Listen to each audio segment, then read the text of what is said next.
What's good, everybody? It's your boy Leonard here for another Nuggets Talk recap. This time, we got Warriors and Nuggets, the top two seeds here in the Western Conference. Let's get right into it. Nuggets went up 11-2 at the 8:43 mark in the first quarter. Offense looked good. Warriors were turning it over early. They had three turnovers during that stretch. Denver got their lead up to 17-9 after Porter hit a couple threes. Jokic took a couple threes and he missed them. He actually started 0 for 3. He started 0 for 5, actually. Didn't really shoot the ball well tonight. About 3 minutes left in the first. Nuggets were up 10, 23-13, but mini run by the Warriors cut that lead down to 5. Nuggets were up 26-21 after the first quarter. Second quarter, a bit stunted, but that's to be expected with this offense, with Jamal Murray not there and Jokic going to the bench. It kind of made the offense a little bit clunky. They tried to put Porter out there to boost the scoring of the bench a little bit. After about 5 minutes, the Nuggets were able to keep their 5-point lead, 36-31. With about a minute 40 left in the second, Jokic finally hit his first three in the first half after starting 0 for 5. Otherwise, he was playing okay basketball to his standard, honestly. And the Nuggets ended up leading at the half, 53-47. Jokic had 15 and 9, but he was only shooting 6 of 15 from the field, and he only had one assist. So Golden State was playing him straight up with Looney. Looney honestly was doing a pretty good job on him, guarding him one-on-one. I think Jokic was just trying to do a little too much. He every time he was one-on-one with either post guy guarding him from Golden State, he was able to get an easy bucket.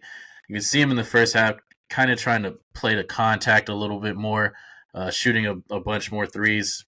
Not too characteristic of how he's been playing during this dominant stretch, but it is what it is. He was still putting up obviously a good stat line for the half. But you'd see in the second half he'd pick things up.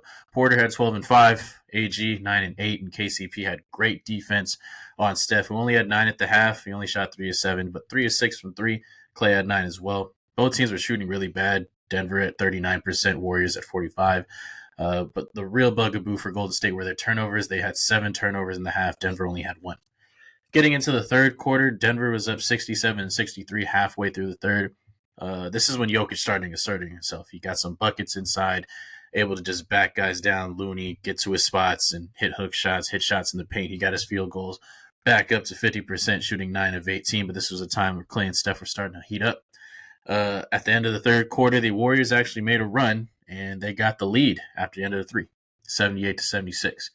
In the fourth, it was 92-89 Nuggets at the 7:05 mark. Porter started again with the bench in the fourth quarter, and he started with 2 blocks on the help side, and that helped really cachet some momentum for this team to keep that game close, and actually take the lead when Jokic was able to come in after sitting out the first 5 minutes of the quarter. It was a close game to close it out, for sure. These are the top two seeds in the West, and even I think they were both missing key guys for sure. Draymond was out, GP2 was out, Jamal was out for us. So still enough stars, obviously, to make this a compelling game, but both sides are missing people. It's a 3-point game with 2 minutes left. Jokic got the ball in the post. Reggie Jackson and Klay Thompson got a little bit caught up, and Reggie was able to dive to the basket on a cut. Jokic found him on a beautiful bounce pass, and that got the lead up to 5. Now, the Nuggets almost salted this one away, but they couldn't hit their free throws. Jokic actually missed 2 in a row, and it was a 2-point game when Golden State had to foul. They ended up fouling Reggie Jackson, and Reggie Jackson went to the line, and he only sunk 1 and 2. So it was a 3-point game. Golden State had the ball, and after they got a stop, Chris Paul threw a pass to Klay Thompson, and Klay had a chance to potentially tie the game with a 3-pointer, and he fumbled the ball away. He had the ball in his hands. He kind of lost it. He was moving on the run as he was trying to shoot the ball, and that was your ball game. So for the 7th game in 11 days, the Denver Nuggets beat Golden State 108-105 to move to 8-1 on the season. Your headlines for this game: Jokic was not sharp for this one. He was 1 of 8 from 3. But he still finished with 35, 13, and 5, back-to-back 35-point games. Even in the games, man, where it doesn't look like he's sharp, that he totally is locked in, you still get a stat line like 35, 13, and 3. It's stupid. It don't make sense. This guy is just way too good, operating at an extremely high level for himself. And you just like seeing them persevere. Seventh game in 11 days, really condensed part of their schedule to open the year. It was nice to see him say, "Hey, man, I guess we just got to get this one over the line." And guess what? We get a couple more days off after this. So, really good effort from him. Big shout out to big government Reggie Jackson. He had 20 points in this one, 6 assists, and again, 0 turnovers. He had some really big timely shots, especially for the bench unit that really needed it. It was not a good bench night from the Nuggets. And he was able to hit some clutch shots for us down the stretch as well. I talked about that backdoor cut he had off of Klay Thompson with the Jokic pass. So shout out to Reggie Jackson. Had a really good game. And we needed it, especially. No, we're not going to have Jamal for the next 3 to 4 weeks here. Michael Porter Jr., another solid two-way game. I talked about those 2 blocks he had in the fourth. He also had 17 points and 8 rebounds. You saw him trying to kind of figure it out as he was the focal point of the offense, and I think we need to do that more with him. Just give him more opportunities to be out with the bench unit and say, hey, you're going to be our guy. Hopefully he starts kind of finding his niche in that kind of the part of the game, because right now he knows that he's a good team player with Jokic. But when he's not on the floor and when he's able to play one-on-one pretty much, he's got to find his opportunities to score from efficient spots. So I'm looking forward to seeing him being placed in those positions more and try to succeed from there.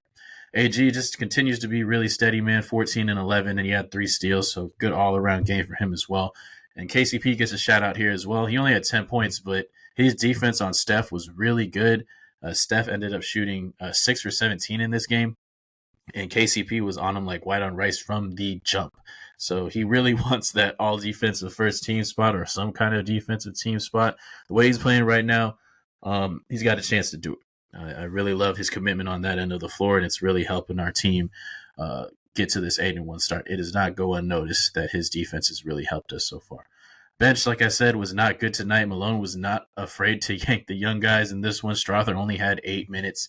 Watson only played 10 minutes. The most minutes off the bench were Christian Brown with 15. So to Malone's credit, they deserved it. They did not shoot well or play well in the first half. Their defensive assignments were poor. They were taking tough shots. I didn't like how the offense was running, so I don't blame Malone for not putting those guys back in. But it's another opportunity, another learning experience for them. Hey, you don't play well, you're not going to keep playing. So I love how Malone coaches the guys like that. In accumulation for this one, both teams really shot poorly. It was not the most aesthetically pleasing offensive game. It ended up finishing as a nice game because it was close towards the end. But both teams shot 44 and 43% respectively. I think what Denver ended up doing in this one to get them the win was that they won with the hustle plays. They got 7 steals and 4 blocks in this one. They got out rebounded actually.